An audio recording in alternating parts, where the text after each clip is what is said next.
President Biden getting an aerial view of some of the areas hit hardest by Hurricane Helene. This natural disaster is incredibly consequential. Helene is now the most deadly hurricane to hit the U.S. since Katrina. It's prompted a bipartisan group of senators from states hit by the storm to sign on to this letter to Democratic and Republican Senate leadership. They say it is clear that Congress must act to meet the unmet needs in our states and address the scope and scale of destruction experienced by our constituents. This may even require Congress to come back in October to ensure we have enough time to enact legislation before the end of this calendar year. Their ask speaks volumes about how dire the conditions are, asking members of Congress, most of whom are up for re-election, to pause campaigning to come back to Washington. But I've seen devastation created by war. This is right up there with it. The storm was quickly politicized when former President Trump accused the Biden-Harris administration of being slow to respond and noted the president and vice president were not in Washington when the storm hit. The federal government is not being responsive. But the president and vice president were in constant contact with FEMA, state, and local leaders. Republican officials even say they are getting what they need from the federal government, like Florida Governor Ron DeSantis, who, after missing a call from President Biden, said this. We have what we need. Now, obviously,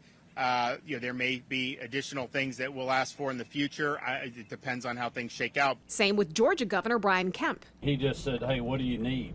And I told him, we got what we need. He offered that if there's other things we need, just to call him directly. The president will continue to tour areas hit by the storm. On Thursday, he'll travel to Georgia and Florida. In Washington, I'm Atrell Nashar.